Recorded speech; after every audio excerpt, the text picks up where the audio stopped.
So we're going to take a small uh, change in some of the topics because we've already talked a lot about really good visual AI and AI anomaly detection. And what I'm going to talk about today is swarm intelligence and actually optimizing industrial stuff. So I'm Fred Gertz. I'm from a company called Collide Technology. And our focus is sort of on what do you do inside of your operation once you actually use some of these tools. And our big major goal is how do we fix manufacturing? If you go into most manufacturing sites, I think the idea that a lot of people have is that manufacturing is super efficient, runs like clockwork, very little waste. But in reality, we're seeing a ton of in real world manufacturing, machines sit idle 20 to 30% of the time. There's a huge amount of waste. That's to say that that's waste either from actual defects, waste of material being used suboptimally, or waste in just like when you switch from batch to batch. Logistical inefficiencies, so just how you route things through a factory, how you route things for scheduling.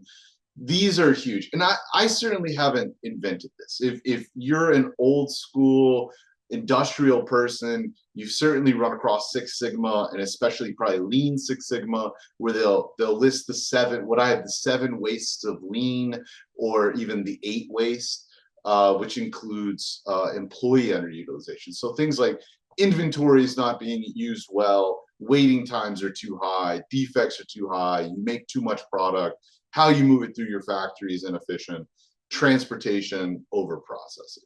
So when we look at these problems, they're ubiquitous across manufacturing. And it's why certain paradigms like Six Sigma and Lean and just in time have had so much of an effect on the industry. And that is to say that they solve the problem where it kind of hits people, which is I have this process, and generally, how do I improve on my process? Now, in my mind, and kind of what we espouse is one of the reasons manufacturing has a problem is that this is generally what I would say a lot of people think manufacturing sort of looks like. And at the highest level of abstraction, they're right. On the farthest left, you have some inventory. That inventory, which might be parts, it might be material, it might even be components, right? All of this goes to a person.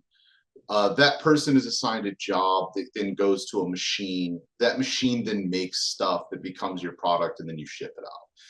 In the highest level of abstraction, that's sort of your material flow, your value stream for almost any major manufacturing operation in the world. And the reality is that manufacturing looks much more like this.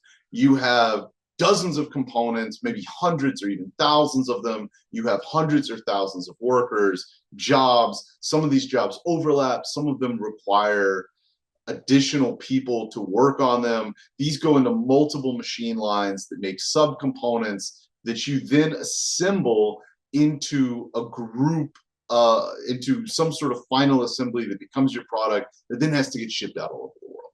And what you can see here is that even when we start looking at this at a pretty small level, say 200 jobs, 50 workers, 15 machines, the result is there are billions of combinations. And so this problem makes up a special math problem called NP-hard, right? Where the scheduling, the optimization of your actual process becomes something so large that people can't really handle it. And so the way this is traditionally handled is by using schedulers or planners, which is groups of people at your factory that work on this. And the reason this becomes important is if you look at the other talks that we've had today, they focused on things like visual defect detection, which is an incredibly important problem within any modern manufacturing environment. But what we really see is that even after we detect that there's been a defect, there's a whole host of problems that come from that. So just because I've detected a defect doesn't mean that I know what's caused the defect. It means that I need to schedule some amount of time to go fix the defect. It means that I need to start tracking those non-conforming parts. And it means that you start having to figure out how you're going to reallocate resources to handle the defect.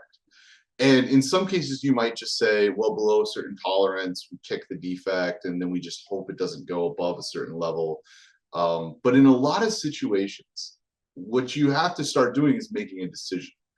And a lot of companies are incredibly inefficient now because their ability to make these decisions across a billion different parameters becomes really hard. And the real goal, when you get into things that are super dialed in, like let's say semiconductor manufacturing, is that your semiconductor manufacturing can even have things like compensating factors, where if there's a defect or you start to see something approach a tolerance, you can actually start compensating it downstream and saying, well, we'll change these parameters on our machines downstream to fix it. That's the ideal manufacturing setup, which is that you even give yourself, through compensating parameters, additional breathing room to handle wider tolerances by constantly matching all of the right parts to each other. So the way this gets handled is normally done by teams of people and maybe a little bit of software. The problem with these, when we start looking at traditional planning breakdowns, is that these schedules are fragile, right? You make a schedule for a week or a month, and then they break down within an hour. They sort of try to assume that your schedule assumes that people are available, material is available, that machines haven't broken. The result of that is that almost as soon as the plan is made, is that it's immediately broken. Now, we try and solve some of those problems within the world of AI by doing things like predictive maintenance. And predictive maintenance is great. You get some idea of when a machine might break down. You have some idea of when it needs to have maintenance. You can start building those factors into your schedule. You start adding things like anomaly detection, like we've been talking about, and you start seeing that, hey, once we have these anomaly detections, we can start seeing when machines are drifting. We can start adapting our quality assurance process quicker. But the real world is that you need to start matching immediately. Once these problems come, you need to start matching those people, resources, and time to the right task. And so the result for a lot of schedules is the human overload becomes really hard. It's hard for the planner to adapt. Operators lose trust. And so usually on the factory floor, people kind of stop following schedules. A lot of these problems, even if you had a normal schedule, trying to figure out all the connections like I have in this previous slide, they're difficult for a person to do. So, and to give you an example of what that looks like in the real world, a factory I used to work for, our schedule was made by the month, and we were scheduling thousands of employees. When machines broke, if they broke in a non-catastrophic way, we generally just ran the batch and kind of hope for the best, because trying to pull a machine down and reschedule it was a long and arduous task. Keeping production high, making sure we hit certain numbers. When you start getting into looking at actually improving a manufacturing system, you end up in this real hole where you start saying, well, we know we could improve things. We know we could pick ideal parameters, but I'm not sure what they are. And then you even start getting into things where you don't know even how to prioritize all the work you have to do. And eventually you end up in a situation, kind of a hole, where you're saying, let's just do things like first in, first out. Let's just tackle problems as they come. And this is why so many manufacturing environments are firefighting, is they have poor prioritization. They have not a great idea of how each part of their system is connected to one another. And they struggle at figuring out what's the ideal method for combining all the resources they had to get the most out of them. So this certainly isn't a new problem, and it actually, there's a branch of mathematics called operations research at a kind of higher level for how to run generic enterprise. They'll call it management science. And there are APS suites, advanced planning suites from places like SAP that try and handle this. The way they do this is usually with some sort of mix of linear programming or mixed integer linear programming, plus heuristics, where they're taking historical data, they're developing a system of equations, and then these equations are usually a system of partial differential equations that they then run through a solver to find really, really efficient ways to route material, time, and resources through a factory. So I've got kind of an example of a really simple demo of, if you knew the profit of things. Now, these solutions are good in the sense that they work. The problem with these solutions is they are challenging to implement. And by that, I mean to develop the equations usually can take a couple of years even, right? You end up with a situation where you have engineering studies that have to be done. Then you have to sort of develop the models around the engineering studies. Then you have to figure out how each parts of these systems interrelate to each other. And then you can put them together in one of these mixed integer linear programs, which then somebody also has to program. Then these have to be run through a pretty heavy solver and to get a solution. So in many cases, even though we've known since around the 1970s, 1980s, sort of how to do this process, it's very seldom done. And in my experience, the only industry I've worked in where I would say they're ubiquitous is semiconductor, where we're building things atom by atom. And I originally came from something of the semiconductor industry. I worked in nanotech for a while. When I switched over to pharma tech and med tech, what I noticed was that we did not solve problems in the same way. And I started realizing that most of our manufacturing partners, most of our suppliers, most of our customers were similar. They were not taking this very mathematical approach. And a lot of that was because working out the first principles for this was incredibly difficult. Now, this is not to bury the lead a little bit, but why does this become interesting? A few years ago, I had the idea of what if we could try and make these things simpler? And my idea was to use artificial intelligence. When you look at how AI solves problems, it was not ideal for even this sort of problem. We had much of the same issues. We needed to collect a large amount of data. We needed to develop algorithms, models, figure out how they relate. What I ended up looking at was a branch of artificial intelligence called swarm intelligence. And swarm intelligence is largely from the late 80s, 90s, early 90s, where it asked the question, how do things like ants actually collaborate to build complex structures? And they actually developed algorithms based around these sort of biomimetic ideologies. So in the case of an ant, no individual ant knows how to build the structure. No individual ant knows how to find food. No individual ant maybe even knows where everything is. But each of these local ants, by working together with no central coordinator, are able to figure out, hey, by working together, we can build this ant colony, we can find food, we can breed young, we can protect them, we can fight battles, we can solve complex problems. And by looking at these algorithms, people were able to figure out that, hey, you could solve some pretty complex problems by mimicking them, even something like finding food. We'll focus on just a handful of them today, mostly ant colony optimization. But that was the idea, that that by using these small, simple agents and local rules, that you could get these high degrees of intelligence. And the result is that you're able to solve really complex problems reasonably computationally efficient. And you can take in NP-hard scheduling, routing, and line balancing problems and map them so they fit. So to give you an example of some swarm mechanics, I'll explain a little bit about one of the most famous algorithms, and I think kind of the one we particularly like. There's an algorithm called ant colony optimization, and it's based on how ants find food. Now, the way an ant finds food is that it's got a nest, it sends out search party ants looking for food, and they eventually come across the food. While the ant is moving around, it drops a small pheromone trail. Now, this pheromone trail, it evaporates over time. As other ants come across another ant's pheromone trail, they'll tend to follow it.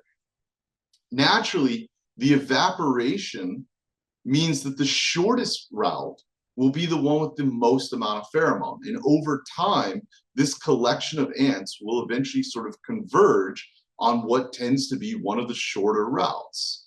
This methodology seems kind of straightforward, and it is, but the result is these ants have actually found the lowest energy route for finding food and actually moving it from point A to B.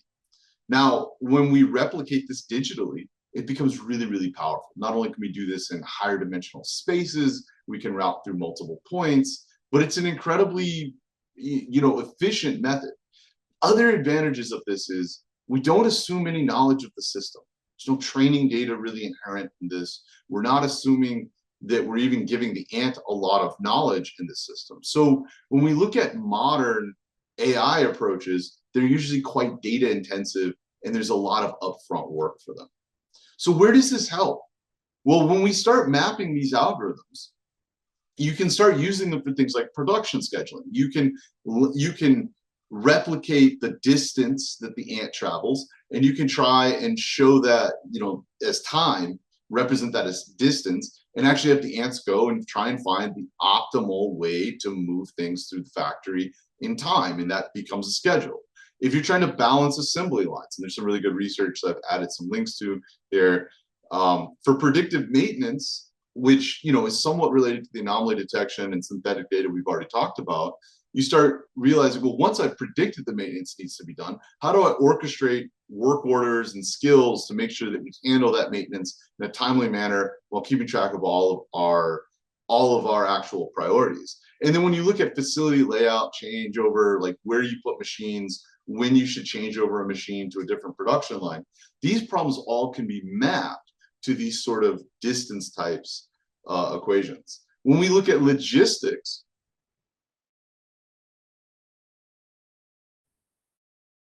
you can imagine any routing problem, hard, even NP complete problems. And if you look at the classic NP demonstration, which is traveling salesman, the routing of material is a classic problem in computer science. These algorithms do a very good job of solving these very quickly and actually developing really, really quick routings.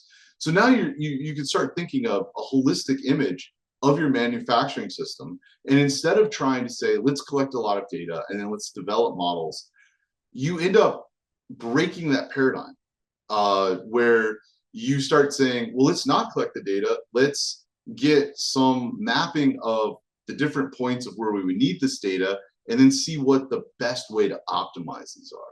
Now, these have been used, and I'll give a simple non-digital demonstration. Many years ago, when researchers were trying to figure out how to explore the value of these models, they decided to actually try this using a real kind of model where they actually used slime mold. They used a degree of mold, a species of mold called Ficerum. And what they were able to do was they made a map of Tokyo, they made a map of all the cities, and then they used light to demonstrate places where it was harder to travel, basically mountains. And by doing that, they were able to place a piece of oat, which is food, for the slime. And when they started the slime in Tokyo, they were able to watch, and they saw that the slime actually finds the highest efficiency pathways that almost directly correlate with what their engineers had found for the Tokyo railway network. So within a few hours, they were able to solve this complex problem, all with a decentralized mold that doesn't have any inherent knowledge of the system. It hasn't been trained. So this is a real world example where they used an actual swarm, in this case mold, to find a highly efficient network, and in this case do a routing problem for the Tokyo railway. And actually these pictures here actually show over the 26-hour period how you can see these tendrils grow and then reinforce the most efficient methods or the most efficient pathways for each of these. And this is a a real study. You can look it up, and these are pictures from it that really highlight how powerful a tool like this could be. Now, where we start applying these things is we talked a little bit about doing manufacturing and balancing lines. Well, in many cases, and I'll show you this demonstration here, which is using a simulated anneal, we have 7 machine lines, we have hundreds of jobs, and more importantly, each of these jobs has a deadline. This is a common production problem, and this algorithm, it's not running live, this is a demonstration of it running, is actually going through many iterations to find what is the best way to A, get as much produced as possible, and B, have as few delayed or basically products that miss deadline as possible. And so this is a multi-optimization problem where I want to minimize tardiness, I want to balance my line, and I want to maximize production. So I have 3 goals that I want to do. And you can see that this, when it started, it was at something like 330 costs. That was the number of delayed jobs. And we can now see that we have a better scheduled line. We've scheduled hundreds of jobs across 7 lines. We've maximized production, and we've minimized the amount of our delay. Now, this sort of problem, as you can imagine for a human, and I'll kind of run it again, you can imagine that this would take hours, days, and probably would be difficult for a human or even something like an LSTM to really solve in an efficient method. This clip that you're showing is actually a slowed down clip. This was run on a laptop by one of our developers at Collide, and this simulation took less than a second. We've slowed it down so that you can see all the different repattering as the iterations happen. But these methods become incredibly computationally efficient, and this is all without the value of having really advanced production and constraint models. So with just some simple rules, it's able to start solving these. And finally, kind of an example from our actual platform. This is something where we were scheduling oil maintenance workers across West Texas. And these workers need to be scheduled using, considering their skill set, their familiarity with the equipment, the availability of inventory, as well as their position. And we scaled this up to something like 1,500 well sites. We're not showing all 1,500 here. And we were able to show that there's a remarkable increase in efficiency by using these types of scheduling algorithms.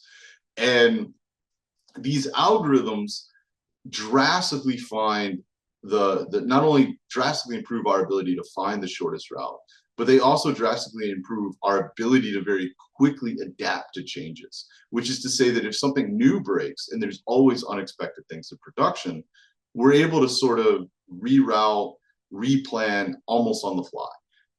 With the ability to reschedule an entire production operation towards its primary goals within seconds or at least a few minutes, it really opens up your ability to be more flexible. Now, where this becomes interesting, I know we have a lot of technical people on the call today, and why we're sort of huge advocates for this paradigm.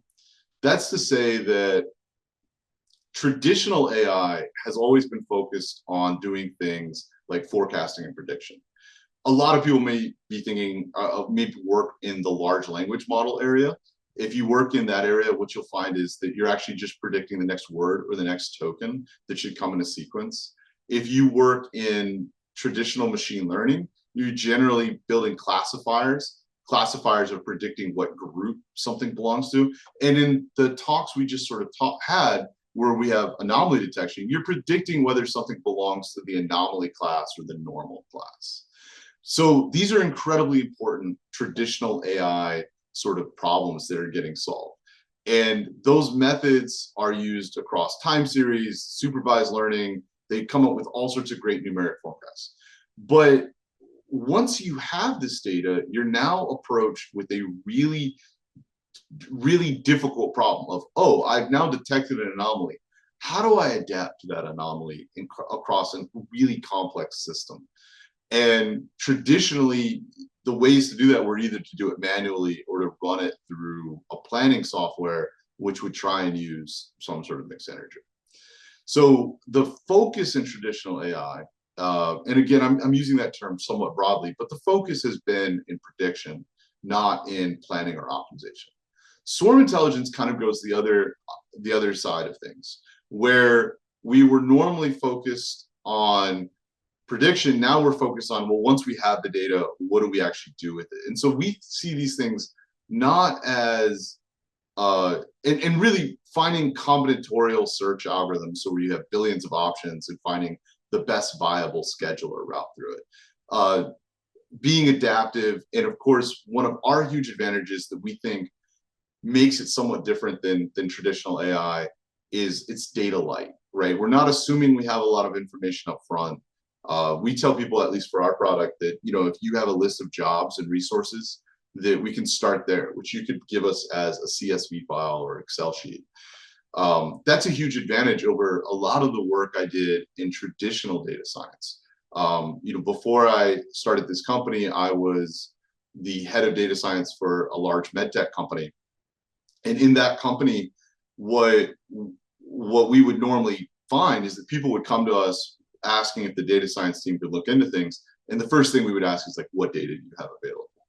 And usually the answer was not a lot. So then we have to do engineering studies or go hunt this data down. And the majority of our work was finding the data.